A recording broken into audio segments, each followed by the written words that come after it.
Hey guys, my name is Grant, welcome to GH Books, and I hope that my dryer isn't too loud because this is my November book haul.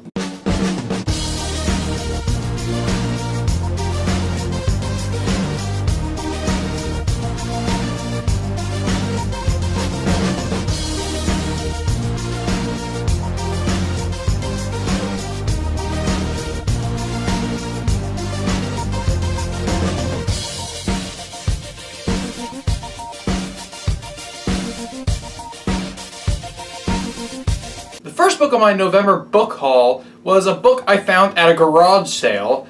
It was printed in 1940 and it's called Know Your Government.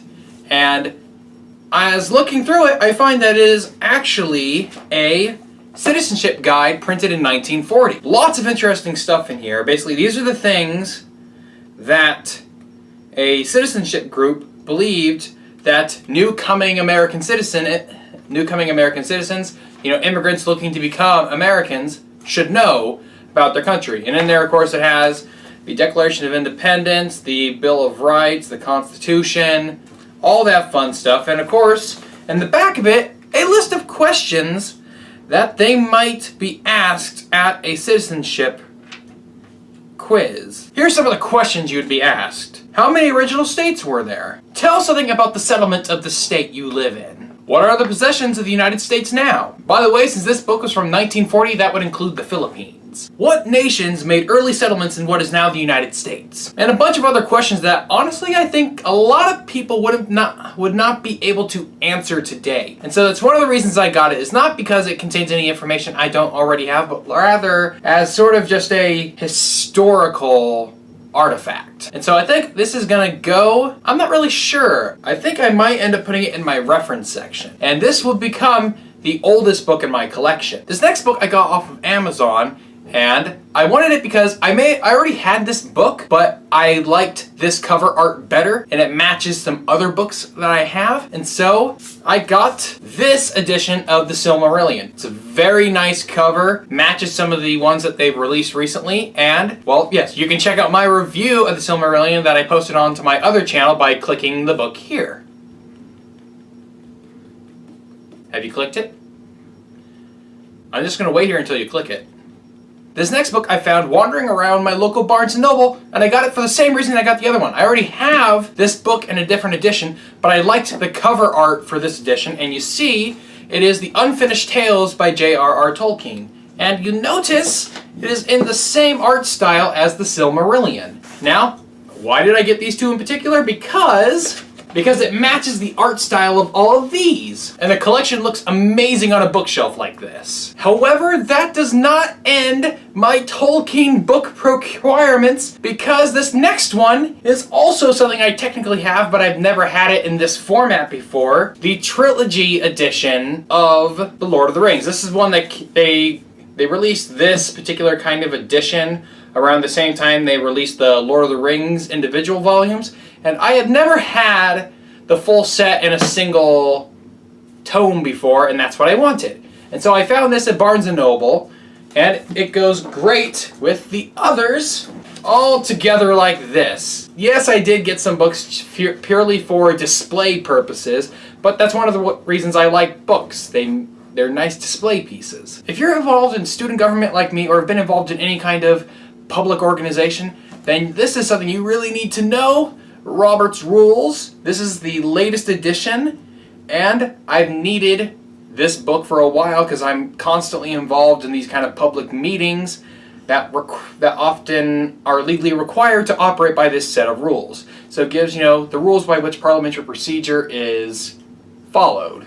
And so I got this, and it's probably going to go in my reference section, which sits above my desk rather than on my bookshelf. The next book I got is 1491 by Charles C. Mann. It's basically supposed to be giving, I'm not sure if history is the right word, but I guess sort of a look at what the Americas were like before the Columbian Exchange, before Columbus arrived in the Americas. Sure, you hear about, oh, the Vikings or possibly the Chinese arrived before Columbus did. But the reason Columbus is important is because people actually came after him. The Viking colonization of Newfoundland didn't start off a huge colonization wave, and neither did a theoretical Chinese arrival in the Americas. Columbus did, and I'm going to use this book in a project on another channel because I really want to teach history, and especially American history, and this is going to be very useful in that. So it's probably going to go in the history section. I'm a big Constitution nerd, so the next couple books are going to sort of fall into that category of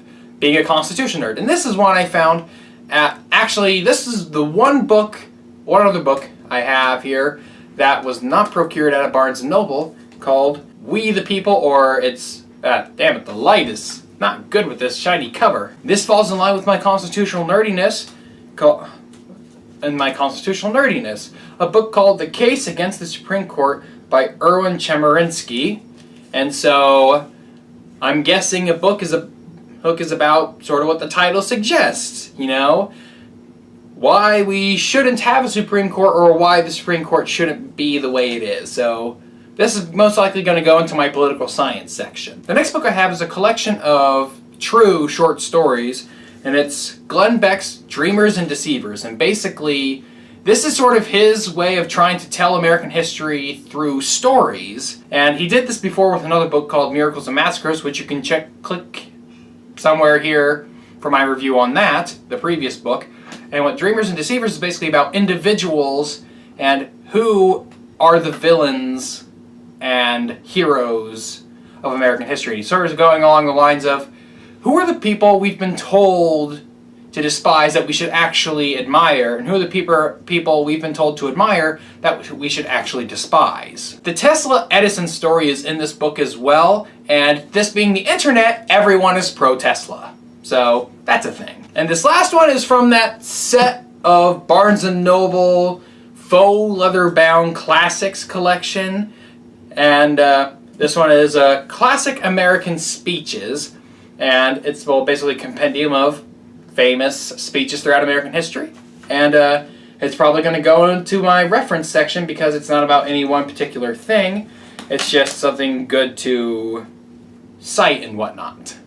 So there you have my November book haul, and I do not know if I will have a December book haul, mostly because most of my funds that I receive from my minimum wage job at the moment will be going towards buying gifts for others rather than books for myself. So unless I'm lucky enough to come across a garage sale with a lot of books I like, there's probably not going to be a December book haul. So what are some books you got in November? Tell me down in the comments below. Like, share, and subscribe. Keep reading, and I'll see you next time.